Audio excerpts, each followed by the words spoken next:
When the cooler days of fall arrive and the garden begins to go dormant, I like to take that opportunity to freshen up all of my pots for the winter time. So I thought I would come out to More and More and see what I could find for a little bit of inspiration, and lo and behold, they had beautiful, beautiful things already put together and some terrific combinations. Everything from kind of our typical standard pansy and the little violas to some more unusual things like this beautiful Swiss chard, the red boar kale, and a variety of other plants. Let's talk for a little bit about pansies and violas in containers. My preference always actually is a viola because they're more cold hardy. And when your pots, when it really gets cold in the wintertime and the pots begin to freeze, these little violas, even though their flowers are small, will continue flowering almost all winter long. If we get a really cold stretch, they may kind of go dormant for a few days or weeks, but as soon as we have a little warm weather, they'll perk right back up. And the same is true for them in the ground. I find all the way around that I get more color, even though their flowers are smaller, from the violas than I do the pansies. Other things that are really cold hardy include this red boar kale, which is one of the curly leafed kales. This is an edible kale as well as being ornamental, so you can use it for greens during the winter time. And then the Swiss chard also is really nice, and it comes now in a variety of colors. You can see this nice kind of beet red, one with green. The stems are different colors down in there, and it really is beautiful. Now the chard will work until it gets well down into the 20s. After we've had a few weeks of really cold weather, it may go sort of semi-dormant for the winter, but as it warms back up in the spring, most of the time it will come back and be beautiful.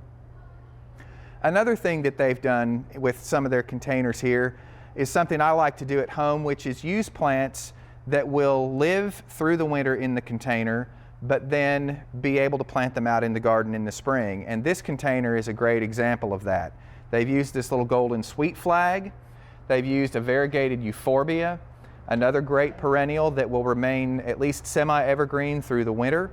And then in the spring, when you want to change your containers out to your summer annuals and flowers, you can simply take these plants, put them in the perennial garden, and they will be permanent pieces of your garden.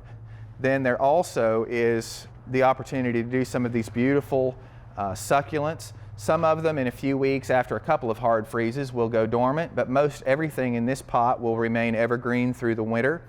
You've got this nice dark kind of purple foliaged euphorbia here playing off of this brown or bronze grass. You've got sedums here, and again, all of the things in this pot are perennial. So we've talked a little bit about plants, but let's talk for just a minute about the actual pots themselves, because there are certain pots that will fare better outdoors than others. And when you see a glazed pot like this, a ceramic type glazed pot, a lot of times those do not do so well outdoors through the winter months unless they're under a covered porch or an eave.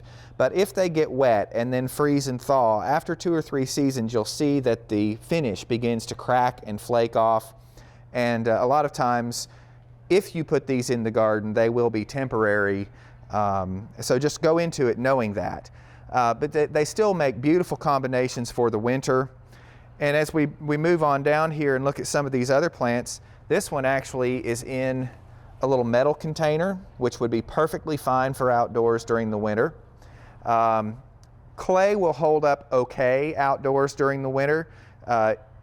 After a few seasons, it will break down a little bit, and you may have to replace it, but anything that is a clay or ceramic type material is probably going to be a temporary fixture in the garden if you leave it outdoors through the winter months. A lot of times we have to store those kinds of things. I've mentioned the red boar kale already. There are other beautiful kinds of kale as well. This is what they call a peacock type kale with these very finely divided leaves that almost look fern-like. And right now you can see that this plant is almost all green. But as the cool weather sets in, the middle of this will turn white, and you'll get that beautiful two-tone effect that the kales and winter cabbages are so well known for. I think that this pot really exemplifies just what you can have in your garden in the wintertime. It's a rich combination of textures. There really isn't a lot of true flowering going on, but there's just so much good leaf texture, good foliage combination. And in the winter, that's what we're really looking for in a great container. It's that play of texture and color of foliage that really is going to take your containers through the winter in a beautiful way. A few added flowers from pansies or violas are just kind of a bonus. But as you're thinking about your fall and winter containers, really focus on foliage color and foliage texture and things that will last in your containers through the cold winter months. If you liked this video, we've got a wide range of gardening related topics here on our channel. Home garden tours, plant showcases, tips from growers, and much more. Take a dive into our archive and be sure to click to subscribe so you can catch all of our new topics. Until next time.